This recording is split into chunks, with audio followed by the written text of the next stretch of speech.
Okay, we're ready for our next presentation. I would like to welcome Robert DeLorean, representing Xcel Brands Incorporated.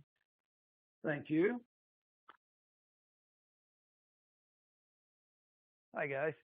So I'm Bob DeLorean. I'm the CEO of Xcel Brands. This is Seth Burrows. Seth is Executive Vice President of Xcel. And Seth and I have been doing what we do for over 22 years together. And the management team in Xcel, many of us have been together for more than 30 years doing what we do through various different companies. Same thing, but 3 exits over the years. So we have a lot to cover, and I'll try to make it as fast as I can so we have time for Q&A. Xcel was formed 13 years ago with a very simple mission statement. And that was to reimagine shopping, entertainment, and social media as one thing. And that was a very forward-looking statement 13 years ago, because when I told people that, they were like, what are you talking about? What is social media? E-commerce was just emerging. But fast forward 13 years, we've become the largest player in interactive TV. Last year, we passed $4 billion in sales of our brands on QVC. By every measure, we are the largest global player in interactive television. We do it in a working capital light model, which means we don't take inventory risk in that business. And I'll get into that in more detail. We own 7 brands today. All of them have celebrity personalities behind them. And across our brands, we have about 5.7 million social media followers, 2 million now in our email database across the brands. And we're generating about $600 million per year in sales of our brands, retail sales by our retail partners. If you understand the interactive media space, everyone knows the Shark Tank guys. To put a little perspective on this, you can take everything that Lori and Dennis and all of them have done, add it up and multiplied by 5. They're not where we are. We have over 20,000 hours of production time. We know how to make content that converts. We have the #1 show on QVC. We have the #3 show. We have the #1 show on HSN today and the #1 show on Jewelry TV. So this is a space that we know well. Media is changing. Media content is changing. And what's happening is media distribution is migrating away from linear TV, sorry guys, to streaming. And content is changing from episodic content, 30-minute, 60-minute content, to smaller bites. YouTube has episodic television with miniseries, 4 shows, 6 minutes per show. And TikTok is driving short-form video content, 30 seconds, 60 seconds. So our industry is changing, and we are changing with it. And I'm going to cover our core business, and then I'm going to cover something that we call Orme. It's the first short-form video commerce marketplace that's launched in the U.S.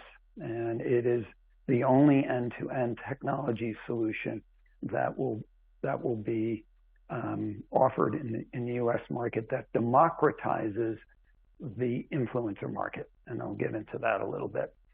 So what are our brands? So today we own Judith Ripka Fine Jewelry. We own Logo Lori Goldstein. Lori is the #3 fashion show on QVC. The iconic brand, of course, Halston. For some of you, you may not know what Halston is, but Halston is one of the most important fashion brands in the U.S. and has been for many, many years. Isaac Mizrahi, of course, the iconic American designer. He was the creative director for Chanel, but Isaac's probably best known for making Target into Target. He was the first 4-time CFDA winner to go to Target and make Target what it is today.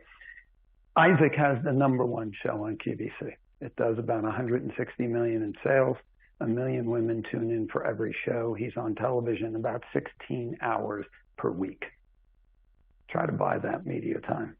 And we're broadcasting Isaac into 120 million households.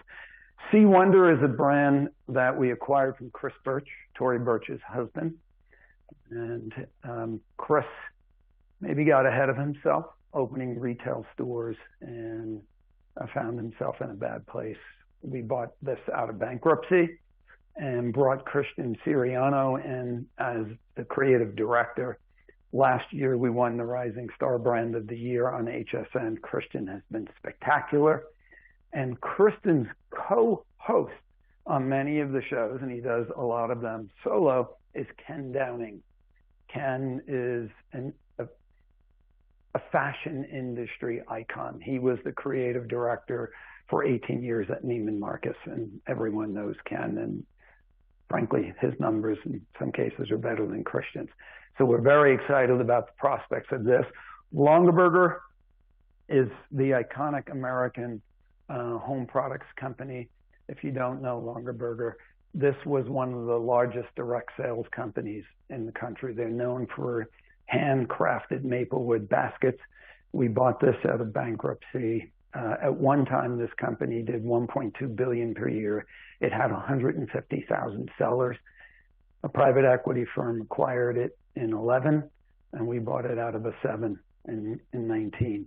We bought it for one purpose: to use it as a test pilot for the tech that we built for Orme, because it came with 5,000 micro-influencers, and we needed them to beta test. And it's likely this will be an asset that at some point we will exit. It's up on Orme now, but we bought it for that specific purpose. We are launching mid-May, this May, on HSN, Tower Hill by Christie Brinkley.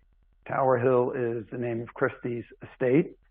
For the first time, Christie has given all rights to all categories to one company like Xcel.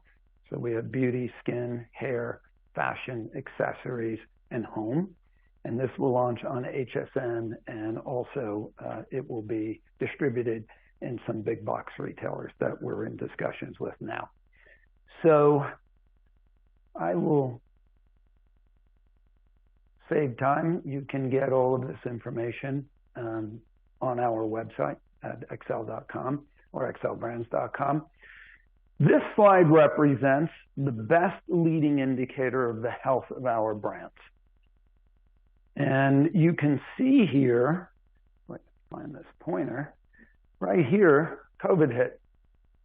And we don't sell as a company any essential retailers. We're not in Walmart or any of the soft goods, supermarket type retailers.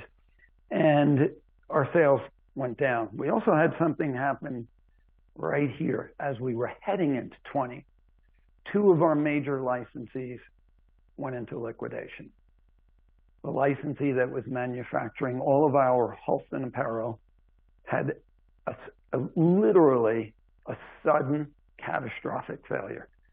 30 days notice, and they were shutting down. And it was a big business that we had to protect. Halston is distributed in Bergdorf, Saks, Nordstrom, Neiman's, Bloomies, and they were just getting into the next tier in Macy's, and we had to make a decision. Either find a licensee fast, and we only had 30 days to do it, or take it over. And we made the decision to take it over. We geared up for it. At the same time, the company that was producing all of our product for Judith Ripka Fine Jewelry discontinued U.S. operations. And we had a similar situation, a lot of distribution, and we had to step in. Ordinarily, we are comfortable with that. We go in, do what we have to do, 18 months later, outsource it back to a good licensee. What we didn't know is in March of 20, COVID was coming. So we hired 70 people. We implemented 2 ERP systems, 2 PLM systems, and opened 3 3PLs in 90 days to take those businesses over and keep that top line going like that, even during a very difficult time during COVID. Because if you're not familiar with the soft goods industry, we were all dealing with canceled orders from retailers, late deliveries, logistics cost increasing by 40%. But we knew we were going top line, but we had to support it, which was a change in our business model. So when you look at our P&L, which I will get to, you'll see what happened during COVID and how we came out of it. The big increase in 2024 is coming from some spectacular master licenses that we entered into for Halston and for Judith Ripka. G3 Apparel Group is an industry leader in the women's apparel business. Philips Van Heusen is an industry leader in men, and G3 is an industry leader in women's fashion, $3 billion plus in retail sales. Most of their revenue came from Calvin Klein and Tommy Hilfiger. Those 2 brands are owned by Philips Van Heusen. They decided to take those businesses back after 20 years from G3. That created a $2 billion revenue loss for G3. So G3 went into the market and looked for replacements. They made a deal with Authentic Brand Group and licensed in Nautica to replace Tommy. And they made a deal with us and licensed in Halston to replace Calvin. So G3 has said by the end of the 3rd year, they're launching this fall, they will be at $500 million in just apparel, shoes, and bags. They've said it on 3 earnings calls. Our deal is a 25-year deal with them, and they'll hit by the middle of next year more than $160 million of wholesale, which gets us to $8 million per year. We have no obligation to do anything under that license. 95% of it will drop to the bottom line. That's $160 to $170 million of royalty income over the life of the deal. We made a similar deal with Jewelry TV, which is based out of Knoxville, Tennessee, for our Judith Ripka brand. They needed a big television brand, and Judy was the queen of QVC. She did, at her height, $100 million per year. QVC, over the last 5 years, has been exiting jewelry as a category, leaning more into apparel, which we have been a primary beneficiary of. And JTV picked up a lot of that market share. So those 2 brands are in a really good place. We were also doing some production work for HSN, and we outsourced that to a company called Premier Brands. They're also an industry leader. So when you look at P&L, you can see that over the history of the company, we were EBITDA positive from the beginning. And all during this, we were expensing $1 million to $2 million per year in investments in technology. In 2019, we had the 2 licensees fail, and we had to act fast to save the brands. We managed to work our way through 2020 and stay profitable. We weren't happy with where we were. Then coming into 21, because of all of the margin compression from canceled orders and increased logistics costs, we lost money for the first time. Coming into 22, it looks like the company imploded, but here's what happened. A former employee of mine founded a company called WHP Partners. It's backed by Oaktree. They've deployed billions of dollars buying brands over the last 5 years, and they came to us with an unsolicited offer to buy an interest in our Isaac Mizrahi brand. They had an EBITDA target. They needed the 17 16, 17 million of top line and the 8 to 9 million of EBITDA contribution that we had. They paid us 6 times royalties, 8 times EBITDA contribution in the most horrific moment in the fashion industry. That is a full offer. I started Iconics Brand Group. I did another roll-up in the franchise sector. We bought 7 food companies. Our last company, we had 1,950 stores in 48 countries. We know this business. That was a full offer, and we took it. So we sold 16 million of top line and 7 million of EBITDA. So that's what came out of the 22 numbers. Coming into 23, we knew G3 needed Halston. We approached them. We made that deal. We knew JTV because they were reaching out to us periodically. Would you bring Ripka here? And we said to them, we'll do it if you take over the e-commerce wholesale business, enter into a master license with us. And they did. So in Q1 of 23, we discontinued all wholesale operations and went back to a working capital light model. We cut 13 million of overhead in 1 quarter. We cut another 1 million of overhead coming through the balance of 2023. And this year, based on the contractual minimums from our contracts, we're forecasting that we'll be back. The goal for this year is to get back to about 4 million of profitability. This is assuming that we only have half a year with G3 because they launched this fall. Next year, with both C. Wonder at HSN and G3, this year C. Wonder doubled from what it did in its first year at HSN. It did 13 million. This year it's planned for 25 million. Next year, there's a guaranteed receipt plan of 50 million. We think we're going to see very, very strong 20-30% growth in royalty income. So what does that mean about the asset value of our brands? This year, we're forecasting 16 million of royalties. We just sold Isaac for 6 times. The going rate for good brands is 6 to 7 times royalties. That's what the market is. That implies that our portfolio of brands are worth about 100 to 110 million. Looking at the balance sheet, we acquired all those brands.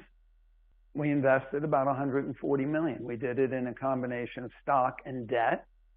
And you can see in 2021, when we sold Isaac, we delevered the company. We took debt to 0. So today we're sitting in a position with 5 million of cash and current AR, 100 to 110 million of asset value and 5 million of debt.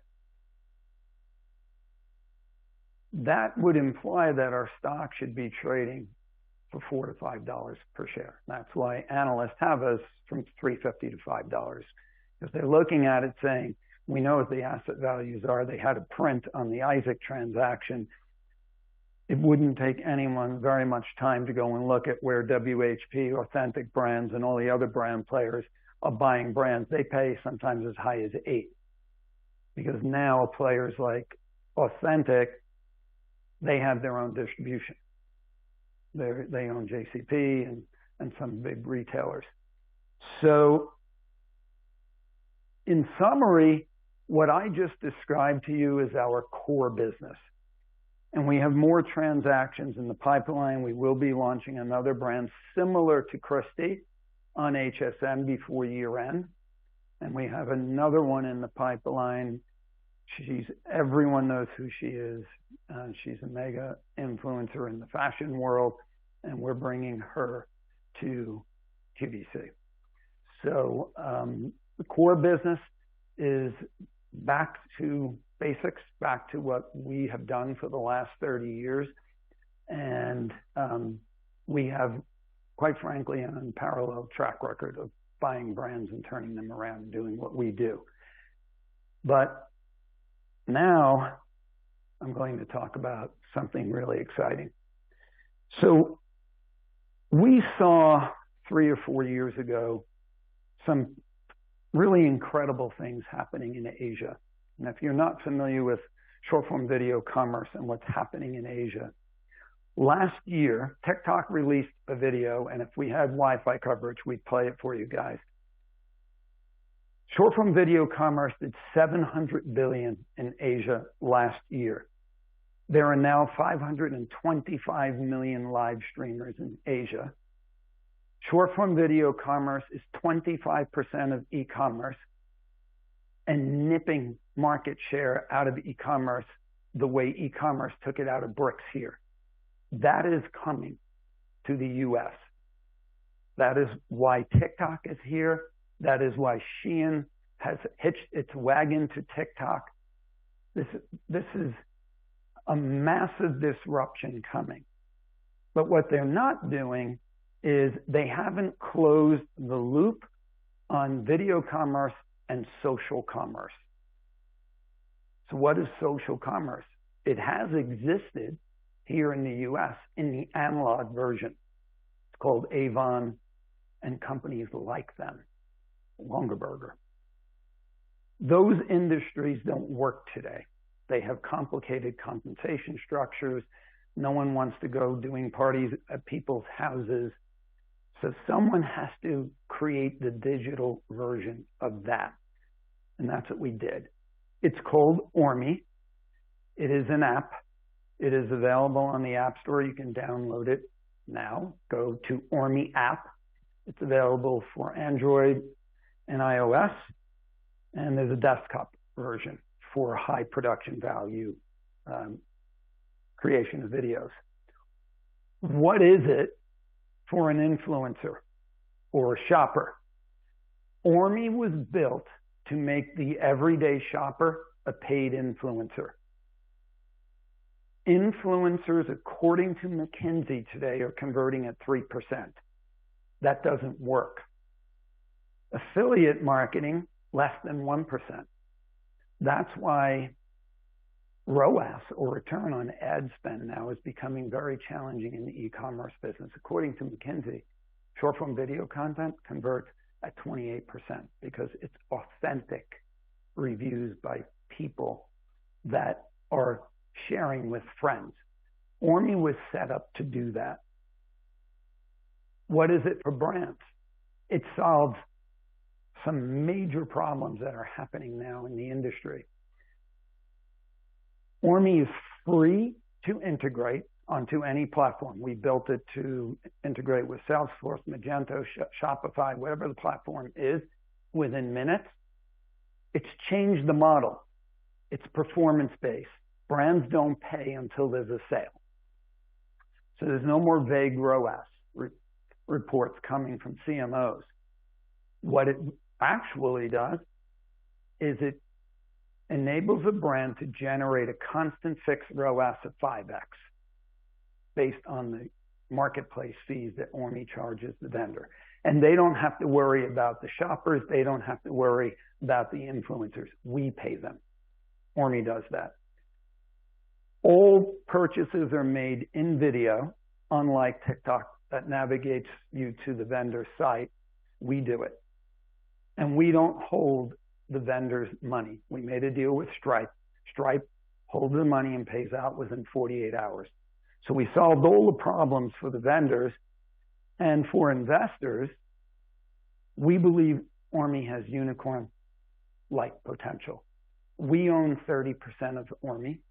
It is a private company. We invested in this, and we helped them build the tech. This is a forward-looking slide. Basically, we created this before Musk announced his brain chip implant. But what we're saying here is when this really becomes a reality, this is one of the most advanced pieces of technology. What is it in lay terms? It's a place for brands, shoppers, and retailers to create shoppable content. No more than 3 clicks to do anything on the Orme app.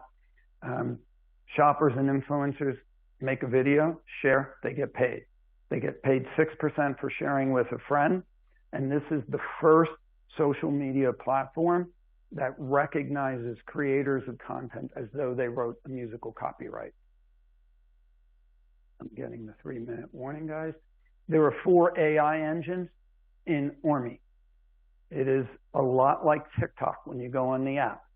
It serves up content based on your behavior and your preferences. It'll serve up product if something is sold out, similar products to what you're looking at. We built the first style chatbot. You can ask it, I'm going to a restaurant in New York City Saturday night, what should I wear? Not only will it tell you what you should wear, but it will recommend product. So it's like a personal shopper.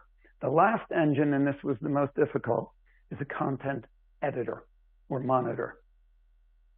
We're all hearing that TikTok is not really filtering content, and they're undermining our society. That's what the whole debate is about.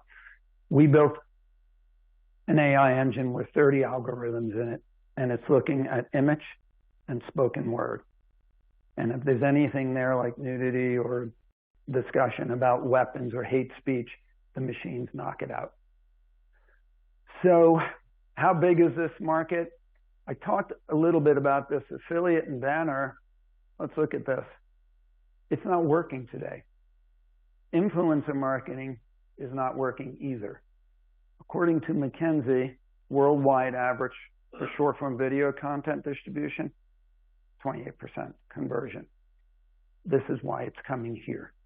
And Orme is the first end-to-end tech solution that's going to be introduced to the US. It has launched. It was a soft launch. We're not looking for small brands. We're putting household names on, but it's up and running and you guys can go to it. And last but not least, imagine a technology platform that takes the best of video, affiliate, and digital marketing and influencer marketing and rolled it up into one technology. That's what Orme is. There are no numbers in our forecast for Orme. Orme is funded as a private company, and we'll pick up our 30% interest in it. With that, I have a minute to take questions. I'm happy to do it. Any questions?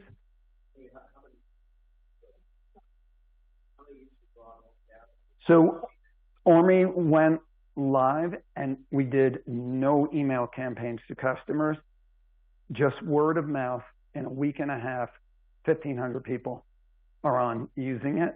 And there's a lot of content there now, and you can look at it because people are posting content. We are about to start the marketing campaigns. We were just featured in an article in Forbes.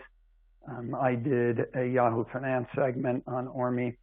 Everyone's talking to us because of what's happening with TikTok at the moment. And what creators share, They can share across every platform, and I would encourage everyone go to ormelive.com. There's a lot of promotional videos there that'll explain it all, and or just go to the App Store and download the app, Orme app.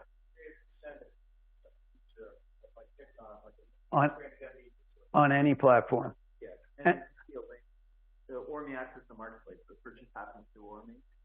I get it. I can see it. Yep. Yes. And most important thing is we built one of the most sophisticated search engines to enable people to grab a product image and a SKU so that they don't even need to buy anything. Can they use music?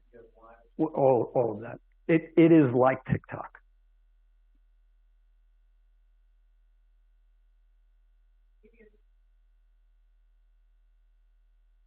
Yes. So we're media guys in our core.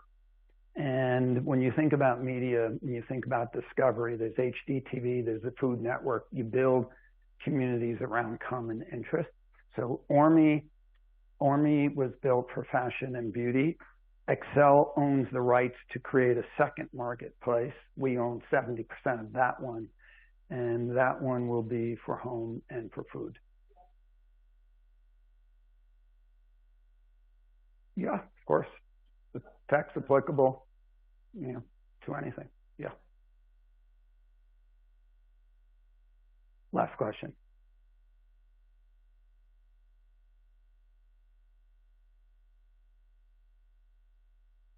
So radically different, because Amazon's model is ad dollars, Facebook's model is ad dollars, Instagram and TikTok's model is ad driven, and all the vendors and retailers and brands pay blindly.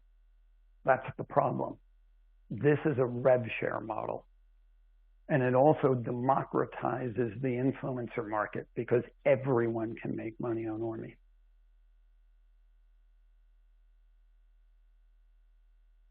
Thank you, guys.